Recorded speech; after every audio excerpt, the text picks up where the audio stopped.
A very good day.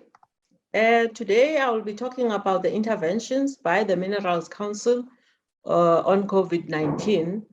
As we are aware, COVID-19 is currently ravaging the world and South Africa, and is also there in the mining industry.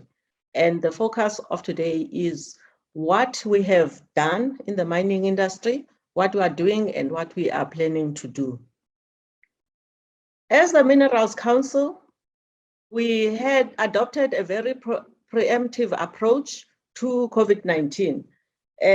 As you are aware, SARS-CoV-2, which causes the COVID-19 disease, was detected in Wuhan in December of 2019. And in January of 2020, the WHO declared that COVID-19 was a public health emergency.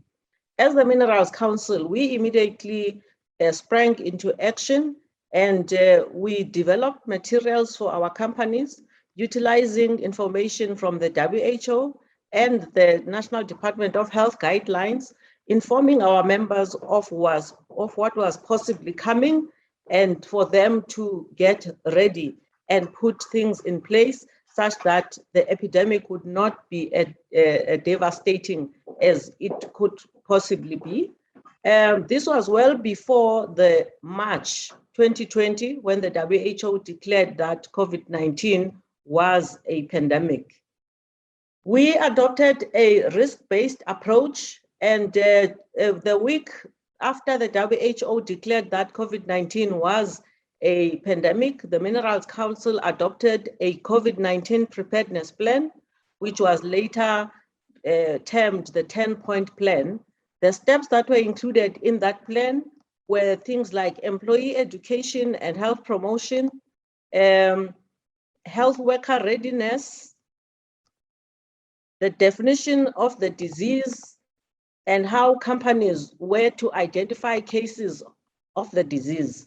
By the end of March in 2020, we had published a standard operating procedure that provided for the processes before employees arrive at work, which is what should a company do to ensure that the workplace was free from COVID-19. And so steps such as what should be done before the employee arrives at work, what employees do after they arrive at work, the isolation areas, if someone was thought to be possibly infected by the disease, the follow-up and other continuous measures that had to be taken, those were all addressed in that standard operating procedure. And those were all well before the lockdown that happened on the 27th of March of 2020.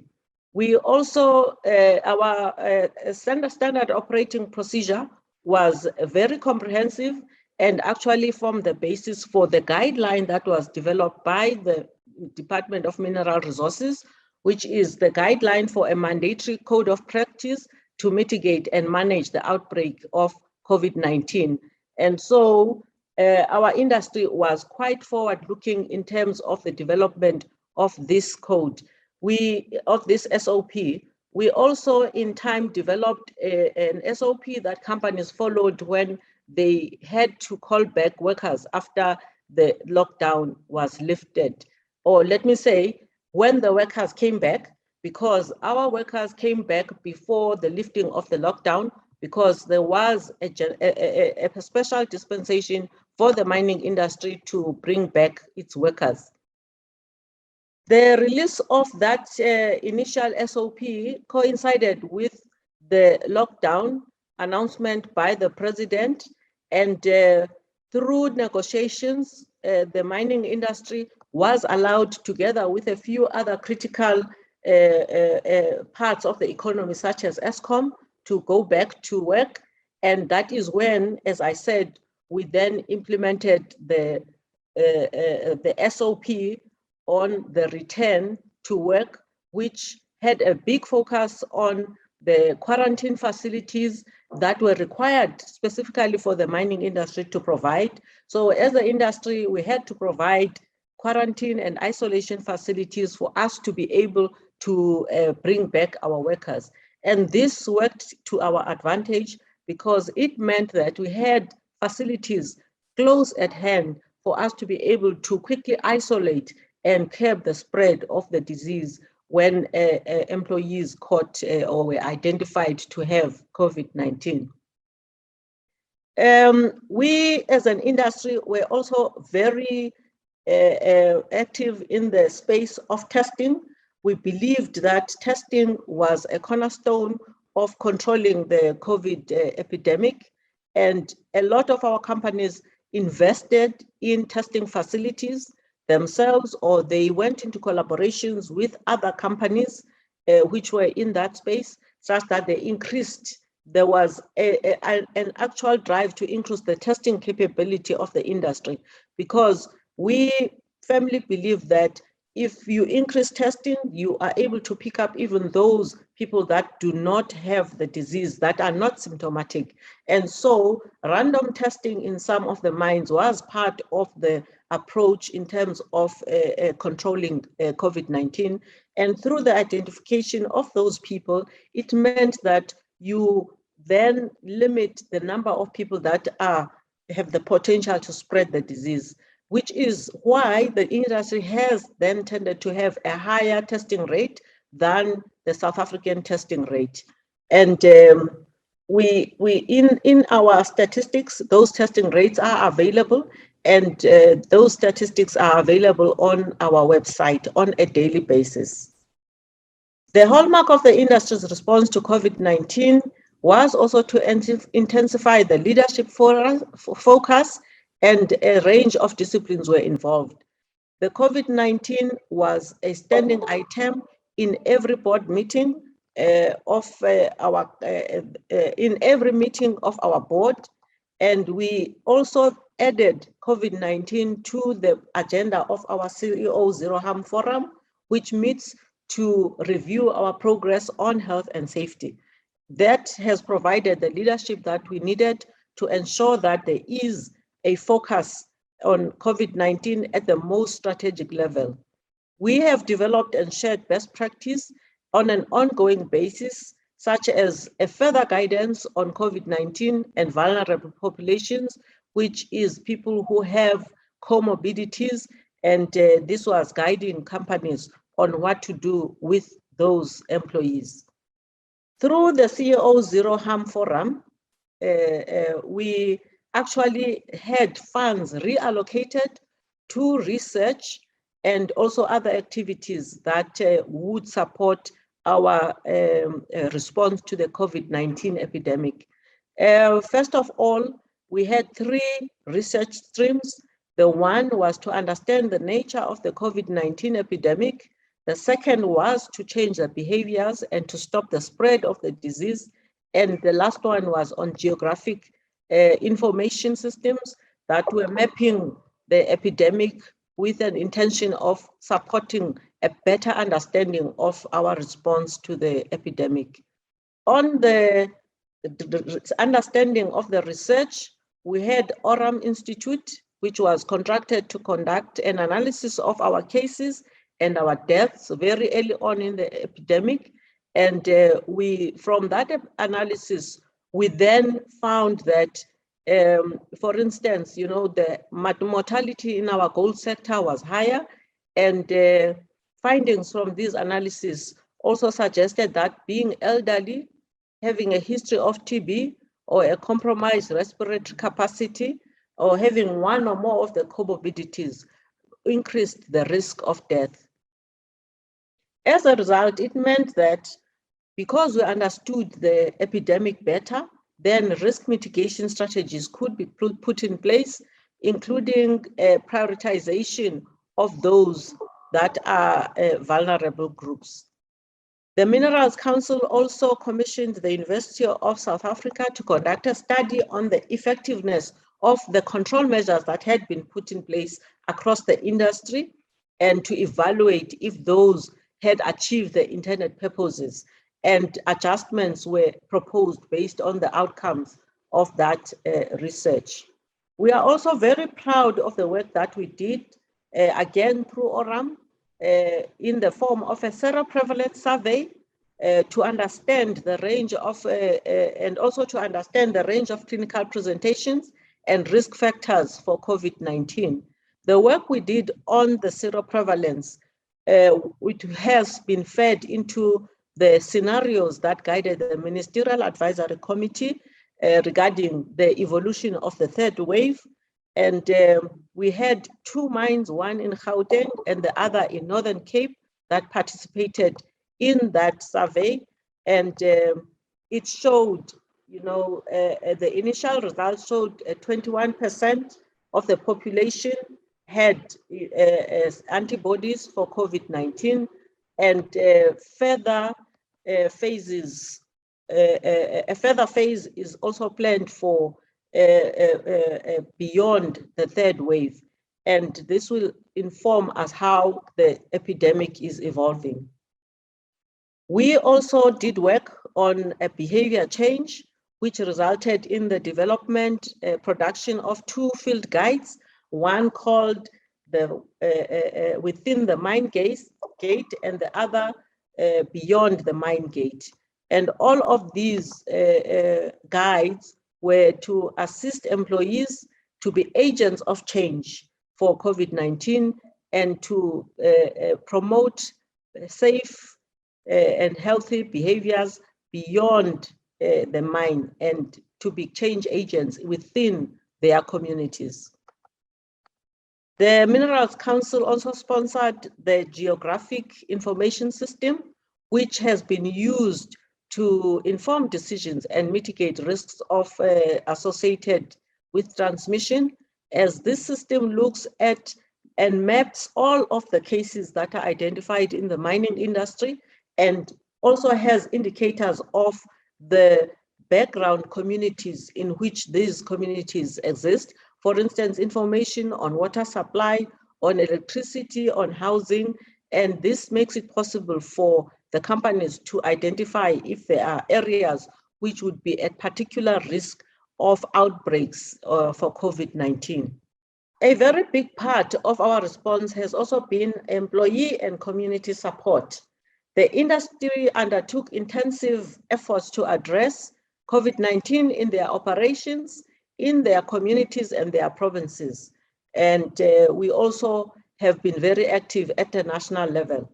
Some of the tangible things that companies did was the provision of services to community clinics, provision of accommodation for frontline healthcare workers and nursing staff, provision of PPE for health workers, and also sanitizers in communities. There are companies which actually worked closely with taxi associations in providing sanitation, education, so that the transport of employees from home to work, and therefore benefiting the general community, improved. Those are some of the things that were beyond the mine and made an impact on improving the response of the community to the COVID epidemic. At some stage, especially during the lockdown, the companies actually needed to support communities with food parcels and water and sanitation infrastructure, as there was a general shortage at the time. The companies have also made substantial contributions to the National Solidarity Fund and other funds that are supporting the response of government to the COVID epidemic. We also have 2 companies that have made available hospital facilities that have been utilized by the provinces and repurposed as COVID-19 treatment sites. A major initiative was that which was where 13 companies in late 2020 contributed 4.7 million to procure oxygen-related products for the Eastern Cape. And we all know that the Eastern Cape is one of those provinces which are not well resourced, or it is one of the poorest provinces. It is also one of the provinces that is a mining affected province but has no mines. And it is because historically the industry has drawn thousands of employees from the Eastern Cape, and currently 15% of our members have their employees coming from the Eastern Cape. So at the time, this was during the height of the epidemic, the first wave, and the province was running short of oxygen supplies, and these companies provided support, which then led to the procurement of oxygen flow meters, oxygen concentrators, regulators, nasal cannulas, pulse oximeters, and other commodities such as non-rebreather masks. These made a huge difference to the response by the province to COVID-19 and saved a lot of lives. The industry also has a very collaborative approach to how it manages the epidemic. Our belief is that no entity, whether government alone or private sector alone, can manage the pandemic. We all need to work together if we are to maximize our approaches in fighting this epidemic. And so again, within the industry, it has meant that we need to work in a very collaborative manner with our unions, where these are AMCU, the National Union of Mine Workers, Solidarity, and UWASA. And we have a very close working relationship with these unions. And our discussion, we meet regularly to discuss the prevention and the spread of the disease and what more has to be done for the employees and also for mining communities to ensure that we are all working in sync. We have all parties, that is both employers and the unions, have committed to collaboration on COVID-19, including on access to COVID-19 vaccines. And this has meant that our approach is amplified because it has the support of the unions and the employees at the workplace. Where we are now and into the future is very much about, supporting the government's vaccine initiative. The vaccine initiative in South Africa is government-led, and business and the mining industry is supporting that initiative. There is no doubt that access to an effective vaccine and significant rollout of the program is very crucial in our fight against COVID-19. We have seen the many waves. We are now in the third wave, and it looks like the only way we can put a stop to these waves, which are driven mainly by new variants, is to get as many people as vaccinated as possible. Therefore, we see the vaccine initiative as one that will make it possible for us to open our community, to open our economy, and to also save lives and to save livelihoods. We have seen that in countries globally that have had very high vaccination rates, they have been able to try to have a semblance of normality in terms of opening their economies. And the number of cases that they have had is far less than when there was no vaccine. And in fact, they have found that the people that are having COVID-19, severe COVID-19, are people that were not vaccinated. Therefore, we are very firm promoters of the vaccination against COVID-19, and the Minerals Council and its members have voiced strong support for the expeditious rollout of an effective vaccine program, and our members have developed plans to assist with the vaccine rollout, which can even extend beyond our own employees. And so we are truly ready to support government in its COVID-19 vaccine rollout. We have also extensive communication that we have provided. We have convened a working group of our members and a task team of unions to develop messaging and tools to understand and deal with vaccine hesitancy. You might be aware that there has been a lot of media, social media, which is anti-vaccine. And so a lot of people are hesitating about whether they should get vaccinated or not. And that is why we have a whole program on addressing vaccine hesitancy and also ensuring that people's fears and concerns about the vaccine are addressed, because we believe that with information, people will then be able to take a decision regarding having a vaccine. Our current priorities, whilst we wait for the active and massive rollout of the program, it has been to ensure that those who qualify for the vaccine are registered and that they do have access to the vaccine, whether it's through our sites or through the close public or private sector facilities. In the workplaces, we have been allowed to register people from 40 and above, but to have an age prioritization in how people are vaccinated. And so we have put a lot of effort now into assisting our employees with registration, and where possible, companies have also assisted with the local communities to ensure that the over 60s are vaccinated, registered and vaccinated, and the under 50s and any other age group, when it comes up for to be registered, then the companies also assist. We also continue to focus on the non-pharmaceutical interventions. We believe that even if people are, or we promote that even if people are vaccinated, they should be aware that they must continue to keep to the basic measures of the prevention of COVID-19, as this will, if you are vaccinated, it does not mean you cannot contract the disease. It means you will only, if you have the disease, you will have a mild form of the disease, but you must still keep to the basics of the prevention.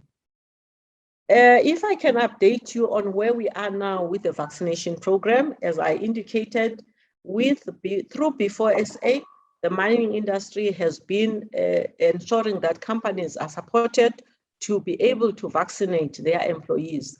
The process has been a bit slow, but that's why we have 55 mining sites that have been registered to be primary vaccination sites, and more have also been registered to be secondary sites. And these sites will cover a total of around 403,000 employees, and each site has a detailed process of registration. And thus far, we have about 8 mining sites that have the necessary permits from the Department of Health. And I'm happy to say that we also have about 5 sites in mining that are now operational and are vaccinating. Each week, we find that more sites are coming on board to vaccinate. And in fact, we as the Minerals Council are now on a concerted drive to ensure that all our sites do expeditiously get approved to be vaccination sites, and that they can contribute to the vaccination initiative. Our first site, as seen on the slide, was in Impala Platinum in Northwest, and they have a collaboration with the province such that they also managed to vaccinate a few of the community members in their vicinity. This is the way to go, and we hope to see far more of these sites being able to be rolled out in all of the mining provinces, and that the industry should be a big contributor to a successful vaccination program for the whole of South Africa, as that will lead to the curbing of the COVID-19 epidemic. Thank you very much.